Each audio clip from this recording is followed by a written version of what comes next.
Greetings, fellow Homo sapiens, and welcome to the Symbiotic podcast. I'm Cole Hans, your host from the Huck Institutes of the Life Sciences, and it's really great to be back here in the studio after a month off.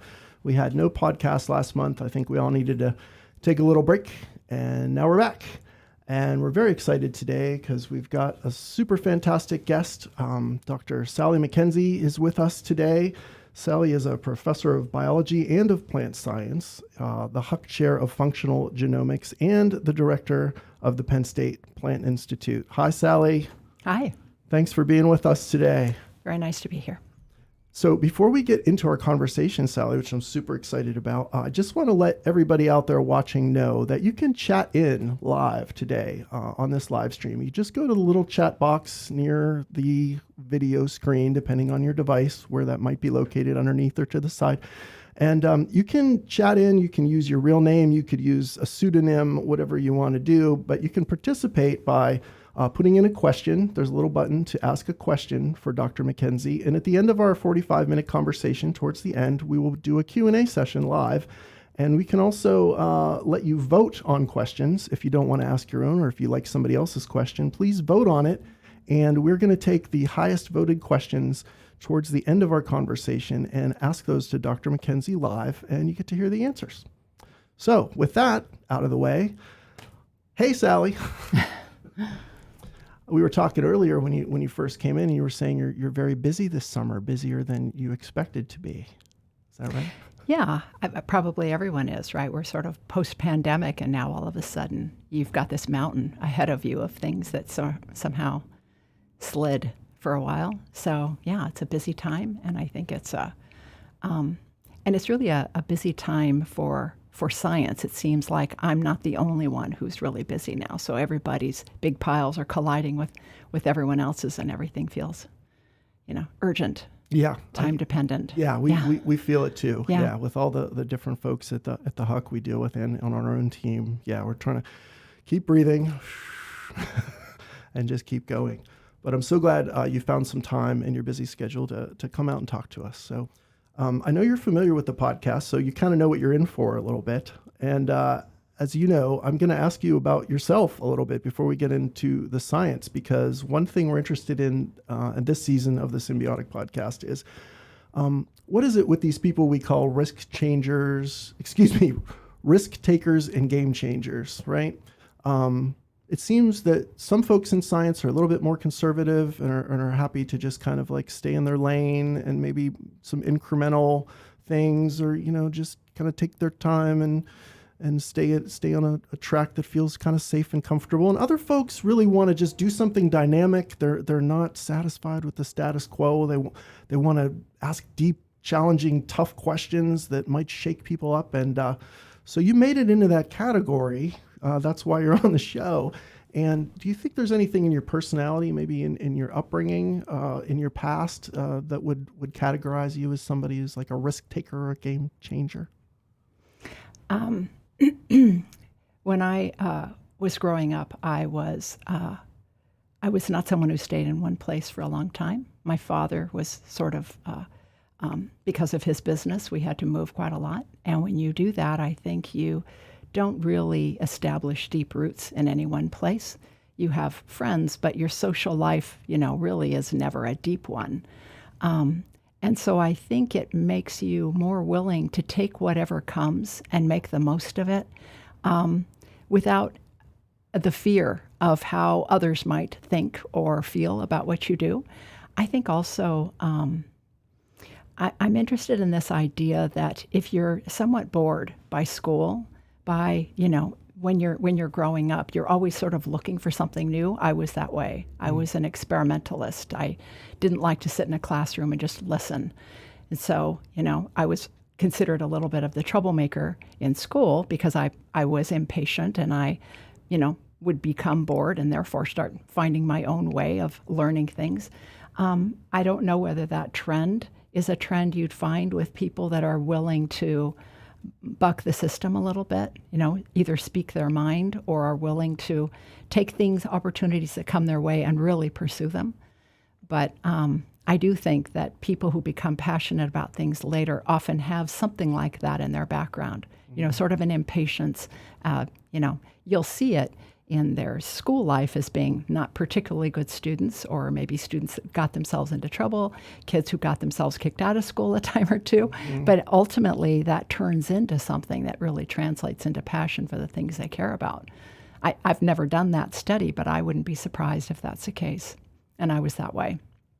Got it. Yeah. You're making me remember my high school with once my principal said to my mom, your son just doesn't fit in here, Mrs. Hans. Yeah. So I can relate to that. So good to know. Yeah. But it's fun because a lot of times the kids who have that kind of trouble later on turn out to have some wild original ideas and like you say, find their passion. I'd love to see an educational system that could do a better job with kids who have that kind of quality earlier on to help them find their lane faster and not have to be disciplined like that. But I guess that's another conversation. We're here to talk about plant science today. But then again, at the Huck, we're all about all the disciplines coming together and how do they relate, right? So, right. And that's why we educate our graduate students a little differently at the Huck as well. Give them more freedom to try out different disciplines and just sample this and that and find their way and see how different things blend together. And we'll be talking about how you're blending together some disciplines in your work as well in just a little bit here.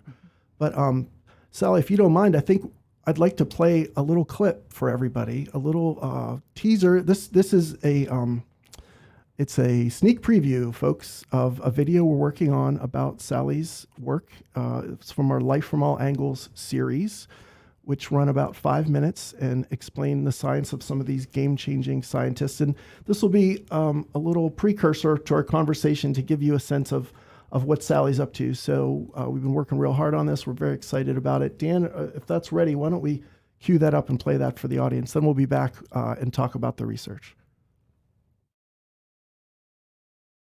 Every summer, this string of pearls plant sits outside on a porch, enjoying near-ideal growing conditions. But as the days grow shorter and the temperature drops, this plant will only survive if brought indoors. Though we may not see it, there's a lot going on inside this plant that helps it adjust to its new winter home. And as it turns out, the more precisely we understand the mechanisms regulating a plant's response to changing environmental stimuli, the better we'll be able to help farmers maximize their yields and more successfully adapt in a climate-stressed world. And the better we'll be able to understand human health as well.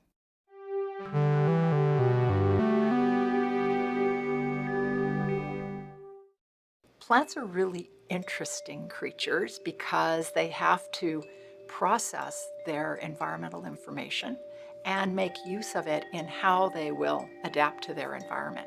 Sally Mackenzie is a professor of biology and of plant science at Penn State, Huck Chair of Functional Genomics, and director of the Penn State Plant Institute. You know, a plant makes a decision every day. Do I hunker down and deal with the stress, or do I spread out my leaves and grow as fast as I can to outcompete my neighbors? Mackenzie works in the rapidly growing field of epigenetics and has pioneered an entirely new way of manipulating plants to improve their resilience and yield. When most people think of epigenetics, they think about the way genes are expressed. But more recently, it's become clear that there's another feature of epigenetics, and that is, it isn't just the way genes are expressed, but the way that expression is transmitted as a pattern to the next generation. To produce next-generation plants patterned for desired traits, Mackenzie's team has devised an ingenious but simple method. First, a plant like this canola is epigenetically reprogrammed to behave as if it's experiencing extreme environmental stress. That plant is then turned into a rootstock by trimming off flowering branches. A cutting is taken from the wild variety of the same kind of plant. This cutting, called a scion, is then grafted onto the distressed rootstock, forming a hybrid. Mackenzie has discovered through careful field testing that the seeds produced by these hybridized plants are significantly more resilient and productive than wild-type versions of the plant. And this holds true not just for canola, but for every species of plant Mackenzie's team has tested to date.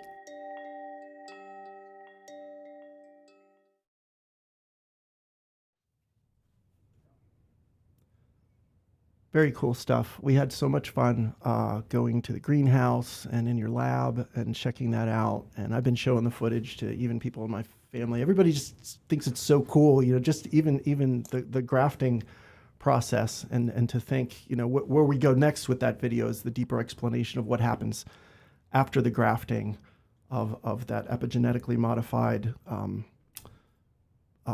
the scion onto, the wild scion onto the epigenetically modified plant. And let's talk about what happens after that, Sally, when you do this work, and why do you do that? Let's get into why that happens. Yeah, so that system in my lab is the product of our efforts to exploit what we know about the way that plants use their epigenetic system to change. So when we think about a plant or a human, you think about the genetic information, and we know a lot about that now. We have complete genomes, but the genetic information is basically static. That means, genetic information from the beginning of life to the end of life doesn't change.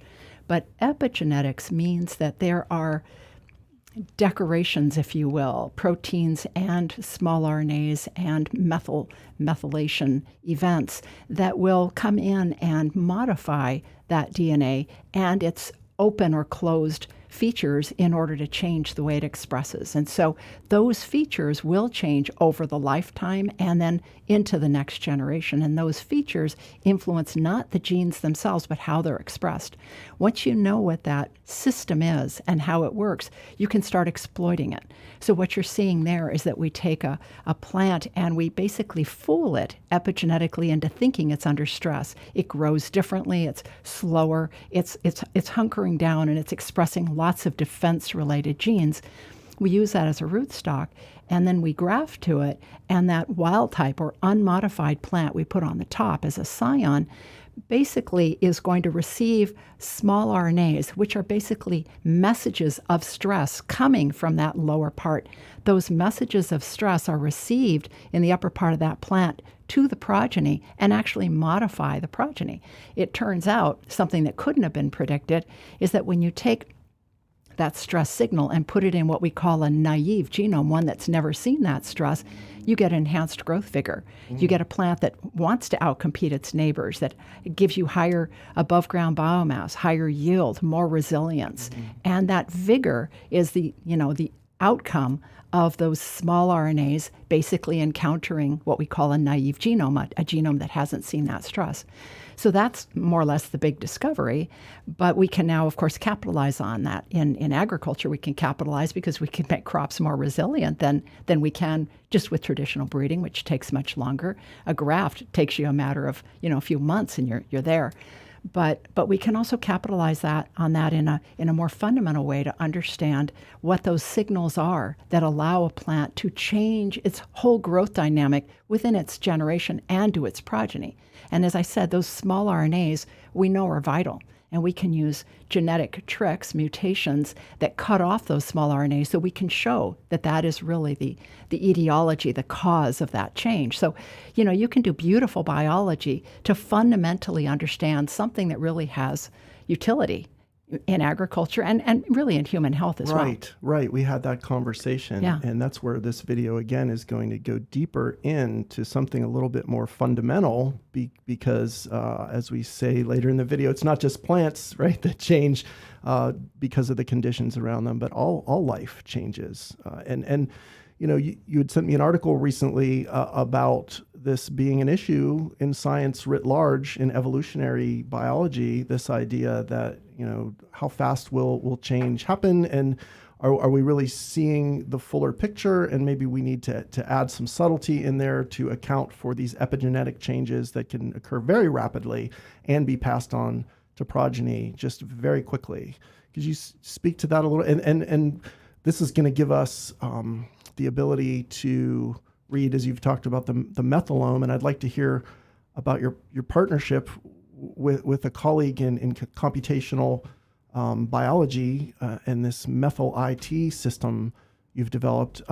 So maybe we could hear a little bit about that for the audience. Sure. So as we initially conceived of evolution, as Darwin initially conceived of evolution, we really thought about evolution in the DNA context, your genetic information.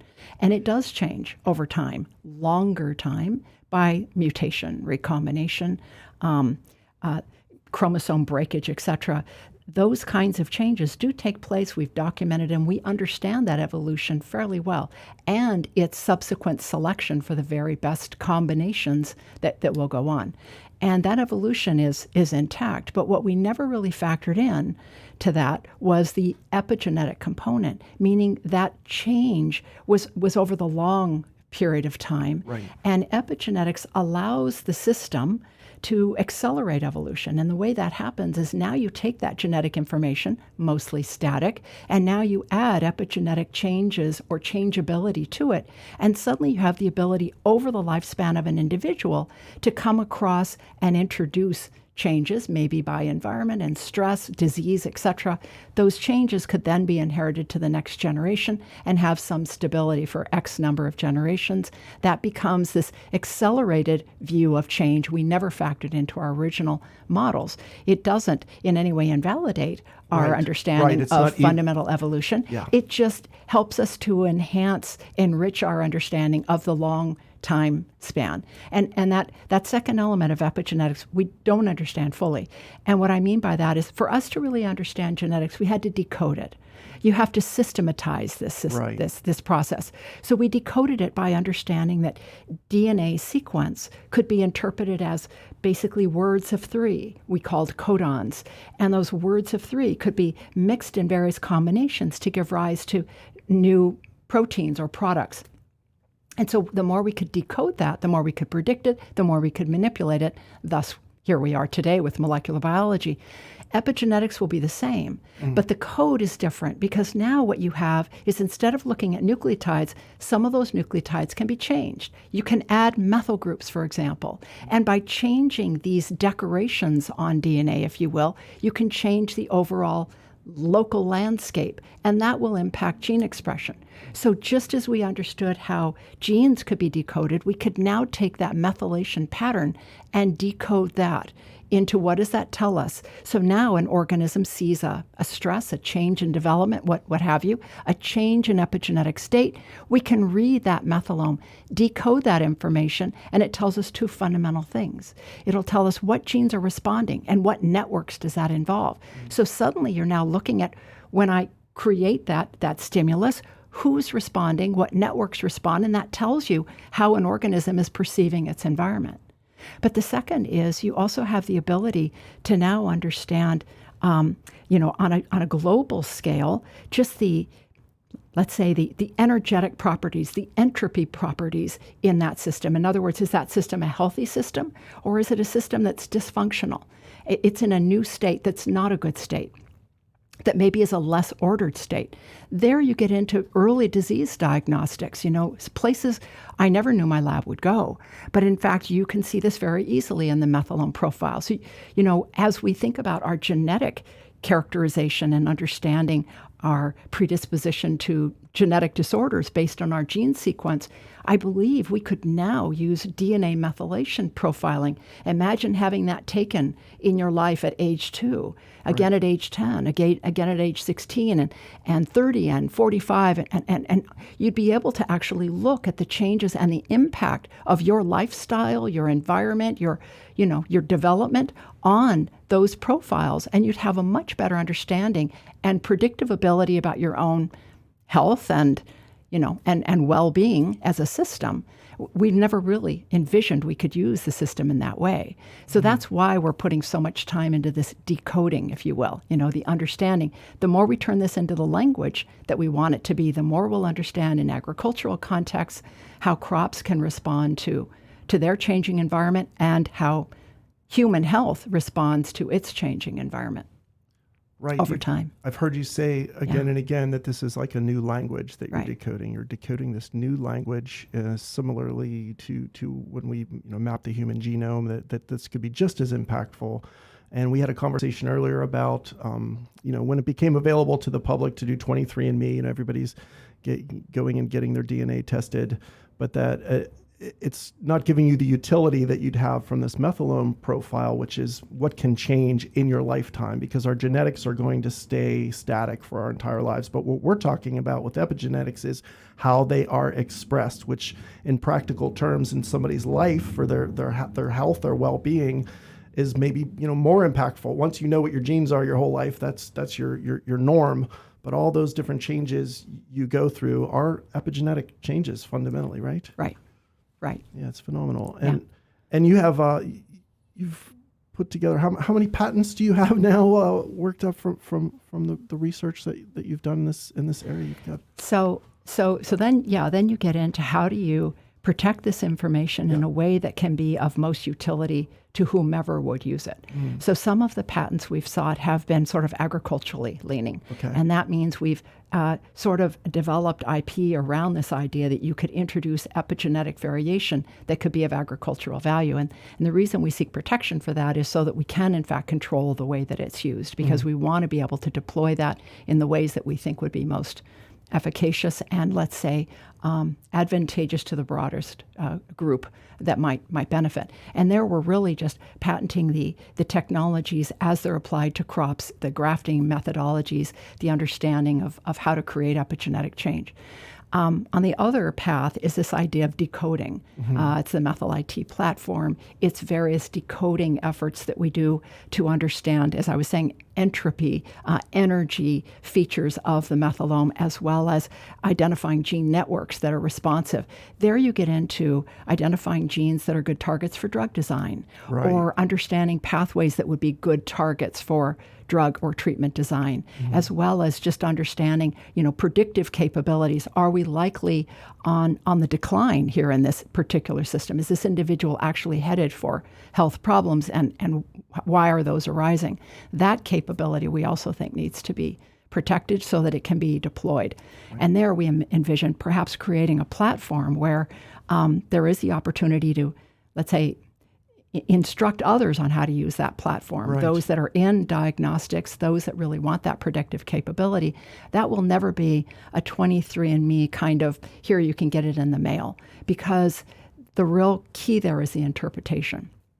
That won't be left in the hands of just anyone. That clearly is going to be a much more robust data set and an informative data set that's going to need expertise to mediate that. And that's kind of what we're trying to learn now. What can we read? What can we understand? And what can we predict? Yeah, with that in mind, I mentioned earlier you've got a colleague in computational science. If you could speak about him a little bit and what he brought to the table, because I was fascinated when you explained, you have all this data, and a lot of folks have had this data. But the thing that's different with what you're doing is you teamed up with a computational biologist who can see the math and interpret that data differently and find these signals, these specific areas in the data that are significant and that can give you the kind of power you're talking about for diagnostics, et cetera. Right. So I'm the plant geneticist in the team, and Dr. Robercy Sanchez is the computational biologist / statistician / applied mathematician in the deal. Yeah. And so, Robercy obviously sees the world through a very different lens. So his thinking it runs along the realm of information theory, that in fact, everything that has thermodynamic properties adheres to certain principles, and methylation wouldn't be any different. And so we can use what we understand of response and thermodynamic principles and bioenergetics and entropy relationships to derive meaningful information. So you treat it like a communication system, and you apply mathematical principles to that, and what you derive is the capability to look at changes in state, and then to be even more refined and ask, if you're just using signal detection to siphon out only those methylation changes that are happening in response to whatever the perturbation is you're creating. So you now introduce an environmental change. Who's changing in direct response to that perturbation? Those are the treatment-associated changes that we now weave into gene networks to say who's responding and how are they responding. And integrating all that information suddenly gives you this power, this ability to say, when I introduce this change, that and that network all, come to the fore and Yes. become quite active. Yes. Now, how they're responding, takes additional information, but just that power of being able to siphon through all that information, because this is a highly complex or stochastic system. So being able to decipher out just those pieces you need from the myriad of noise in the system is vital. And that's what you need an applied mathematician to do, is to teach you those tricks. So we love it. I mean, Yeah. that's what the Huck's all about, right? It's like getting people with different disciplines seeing the same thing in a completely different way, and then being able to share that and translate it across, which is generally the challenge, because usually, the first early conversations with folks like this tend to be, "What are you talking about? No, you're totally wrong. We can't be right." And then eventually, no, okay, oh, now I see what you're saying. Yeah, and it's amazing what can come forward to evolve the entire process. So very cool, very cool. I feel like there's one more thing I wanted to touch on, and then I see the questions are really popping up here. So I want to take some of these questions from our viewers here. But I just thought this was such a cool idea and image that stuck with me, Sally, since you talked to me about it. The idea that a woman could be in the future in a hospital, giving birth, and you said, you'd be able to take like from placental cells.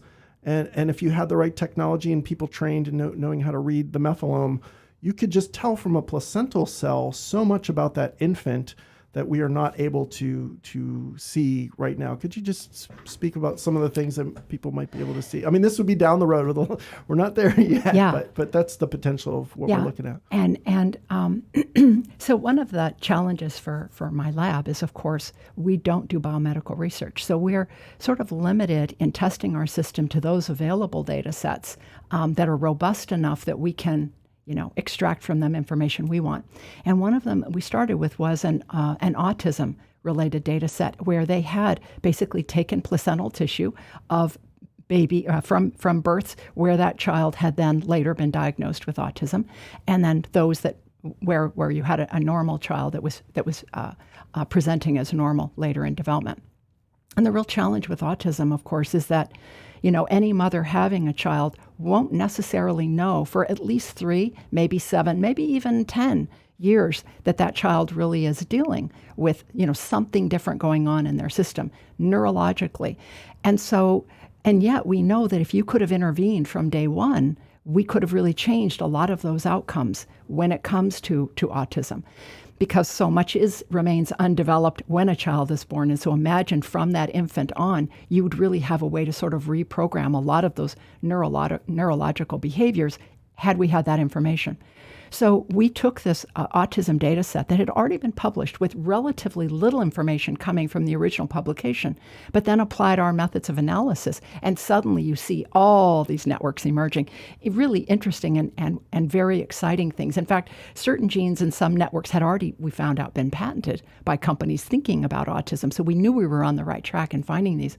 But we could see so much more in these data sets that it really did convince us, had we had this data set at the time that those placental tissues had come forward and not, years later, would we have had the capability of, or whoever would have had them, of notifying that physician, you need to be talking to that mother. There's a really high probability you're going to see autism presented in this child. And the changes that a mother might have imposed in that situation, having that information would have been huge.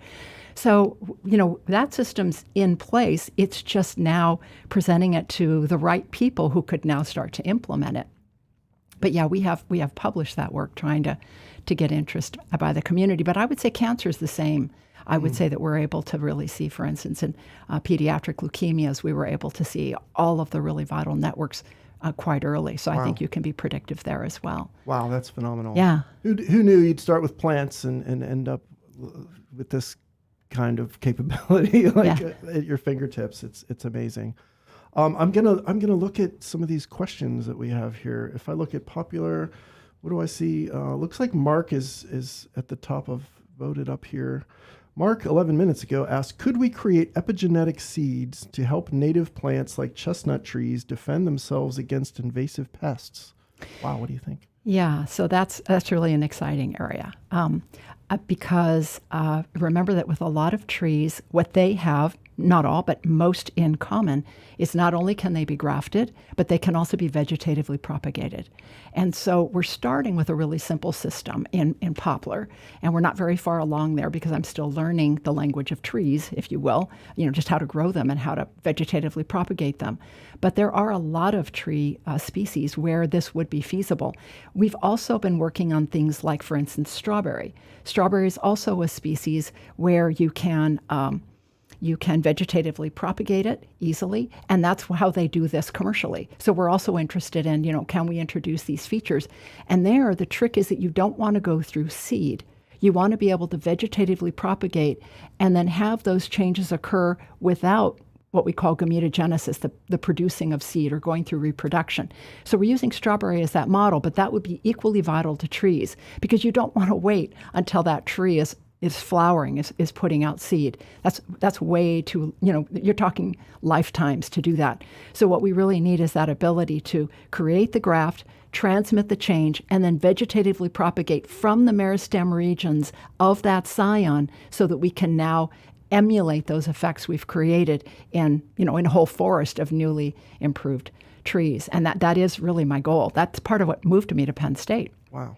Was that we are sort of the keepers of the Mid-Atlantic forest region, and we've got a lot of problems that would really be addressed by this. So, that's right. Yeah, I think you could. Pennsylvania was not named Pennsylvania for nothing. That's right. I'm a big tree person myself. Yeah. Very cool. All right. Let's check another question. Michelle has asked, how is this pathway to cell signaling in humans? Oh, this is live, people. I make mistakes. Sorry, Michelle. Let's try that again. How similar is this pathway to cell signaling in humans and bacteria?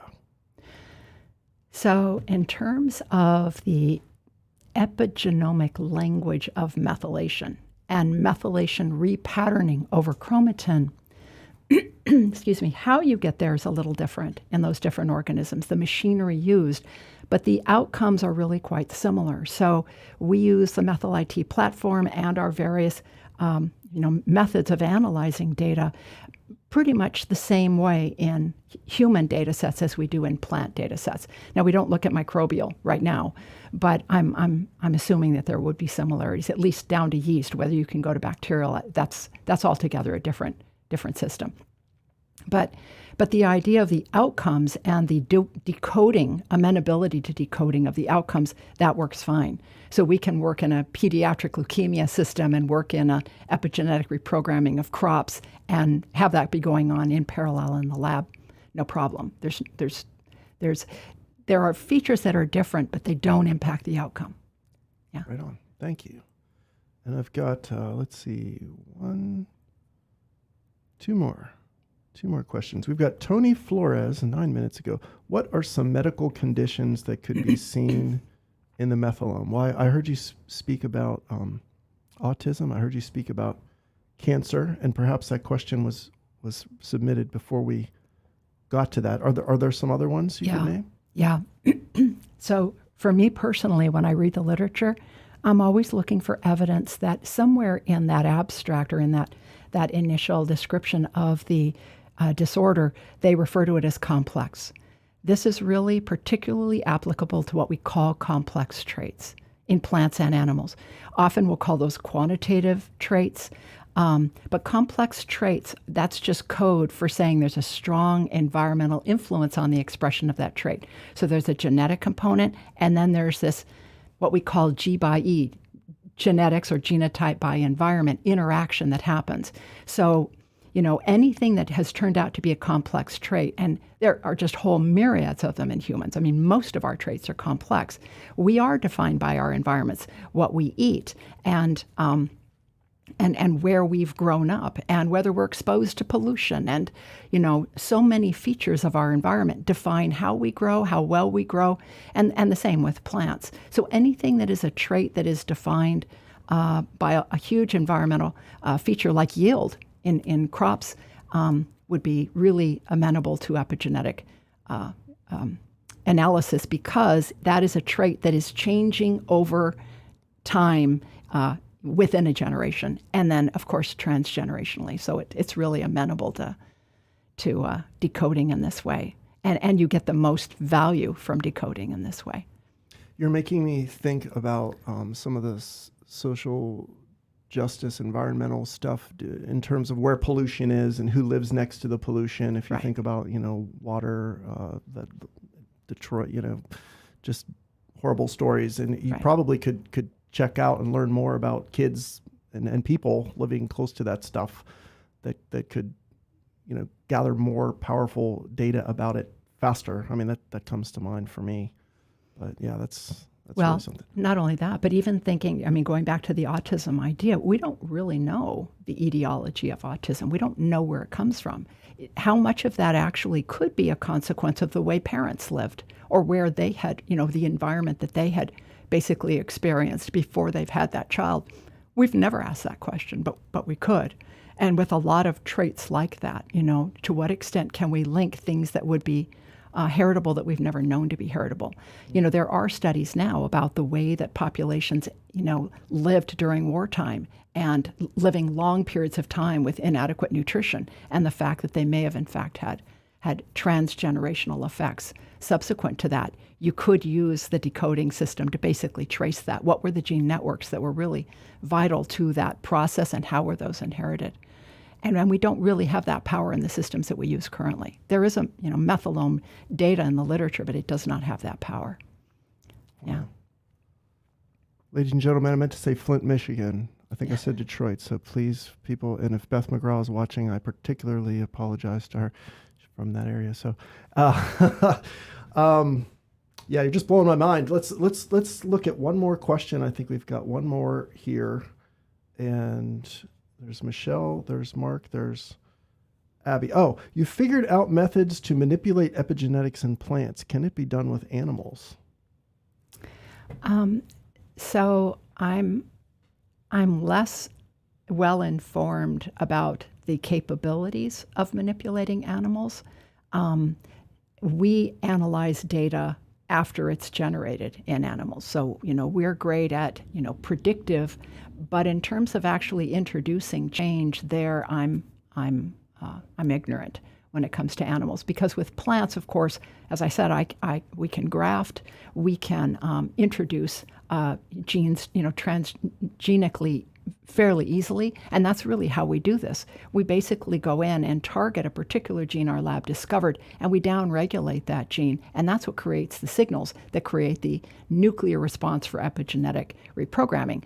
Whether there's a parallel system in animals, I'm not aware of that. The closest you're going to come is work that you can see in C. elegans, worms, where they can create, or they can at least induce, transgenerational changes and understand the small RNAs that go into that transgenerational effect. But in animals in general, the ability to go in and create that epigenetic change is something I'm just ignorant of. It doesn't mean it can't be done. But there again, maybe that knowledge could be translated to somebody working with animals, sure, and people, and all that good stuff. Because we know we're not going to hack somebody's arm off and stick it on another body and see, like the wild type version of Fred, and the epigenetically modified Fred. So we have a better Fred baby, Fred Jr. Anyway, just teasing. So, wow, we're at 12:38. We've got just a little more time. This has been an amazing conversation. I would be remiss if I didn't mention Epicrop while we still have you here, before we talk about our little friends like we like to do on the Symbiotic podcast. But could you tell us, so that our viewers can hear a little bit about Epicrop in case they wanted to check that out or learn more about that? Sure. So when we started on this journey, my thinking was, once we recognized there could be implications for agriculture and/or biomedicine, we need to figure out what to do with this. And I was totally naive to commercialization and how to establish relationships with companies. And one way that faculty in general can do this is just to make a relationship with a company, come up with a licensing agreement. Maybe they help support the research, and you're basically sort of funneling information to them that they can then capitalize on. And I was not really in favor of that model, because I wanted this to be more far-reaching. I didn't want this to simply be used by one company, simply because I didn't think one company would necessarily know how to use it. I think it really needs to be out more generally. So instead, we started our own startup company, which is called Epicrop Technologies Incorporated. And it starts out strictly agriculture, and it's a company that basically takes our platform and takes our information on how to manipulate crops to introduce epigenetic change and moves that into the commercial sphere. So my lab works with a plant species that's just a model. It's a Arabidopsis thaliana. It's a little weed in your backyard. It's a weed in my backyard. This I find really aggravating. At home, I pull them up, and at work, I take extra care of them. Bring them into the lab, yeah. But when you then take this into the agricultural sphere, this system will create 30% increases in yield in tomato. It'll create 30% increases in yield in sorghum, which is a major crop of Africa. Phenomenal. It will work in soybean. It will work in canola. Those are the major crops. We have it now working in strawberry and so on. Now we're starting poplar.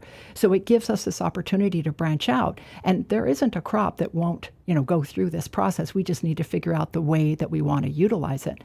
So the company's job is then to do that, to take what we know, turn it into a crop modification, and then try to be a conduit to companies that really could capitalize. So obviously strawberry might go somewhere completely different than soybean would, and that's what Epicrop is. It's just sort of that conduit to get it into the hands of people who could really exploit it and understand it and elaborate it beyond what we can do. And then at the same time, there's this platform of being able to predict how crops are behaving. There you're getting into understanding crop phenotypes and their gene networks. That's very vital information for a lot of companies that they don't currently have.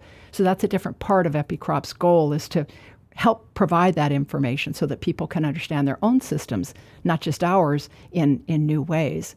So Epicrop is kind of that, that resource allocation process, if you will, because my lab just can't manage that. So we hand all this off, and then the company is expected now to make those connections with who can use this information in the best way possible. Yeah. So Epicrop is right now stationed in Lincoln, Nebraska, because it's central for the agricultural community. Now that I'm on the East Coast, I doubt it will stay there forever. It'll probably find a closer home at some point. But yeah, it's a good, very little, just a startup now. But that's what we foresee it in its future, is to have these relationships with the larger companies that can be really useful to facilitating improvements in agriculture that you really can't make with traditional breeding. Right. Yield, resilience, these are not easily bred traits, complex traits, as I said. Complex traits. And as we mentioned in our video, there are implications here as the climate stress world continues to face more and more stress. This could be really important. It's such exciting work, and I'm in this world of so much bad news and so much that is heartbreaking and hard to deal with. It's wonderful to see this work going on that gives us some hope that, human ingenuity and creativity are still alive, and there's still a lot of wonderful stuff people can do to make the world better and to deal with the challenges that we have. So thank you for the work that you're doing. I'm going to be watching. I hope others will watch as well. If people want to follow along with your work, is there a particular place they would go, like to your lab website? I know we're going to put it at the end of the video when we publish that.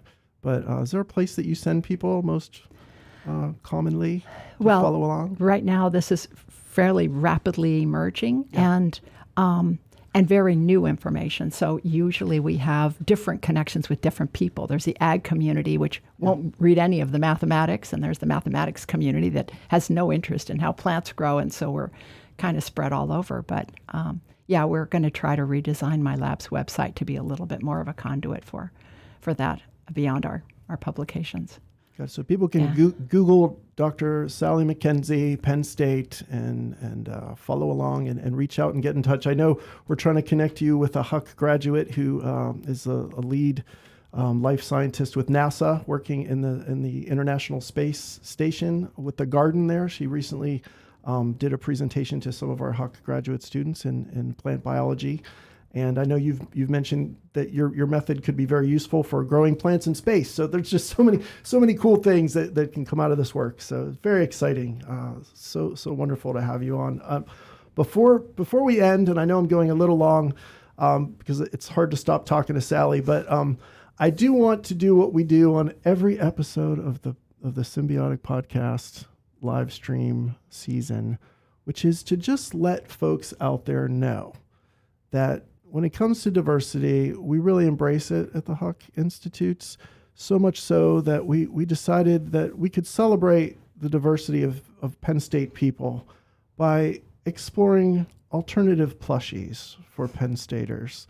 And so Dan's probably going to pull up a video here in a second and show you we are no longer limited, ladies and gentlemen, to just the lion. We love the lion. The lion's terrific. You know, we all love to see him at the football games doing gymnastics, etc. But you know, if you're not a lion person by nature, you know, you could go other ways now. You could go with a Penn State pink unicorn, for example, or perhaps you could go with a Penn State gnome, or if you have a little baby child in your life who needs something to play with, a little beanie bear, a little Penn State beanie bear, just to get them indoctrinated the Penn State way before they even get to preschool. That's available to you. There's even at this stage a llama. That's Lisa Llama, the only one of these plushies that comes with a name. And, you know, I'm not hawking these for any local businesses or anything, but if you search around, if you see a plushie here that you really like, and you're a Penn Stater who might be a little different, maybe check that out. So like I say, there are gnomes, there are unicorns, there are llamas, there are bears. Penn State's big. There's enough room at Penn State for all of these lovely animals to coexist. So right now with our audience, Dan's got a screen up, and we're just going to ask you. You can vote right there in the chat. You can vote on your favorite plushie, and I really encourage you to do so, because we're doing our own research, Sally. We're researching. I don't know if it's a psychological profile, if it's social psychology. I don't know where we're going to publish this research.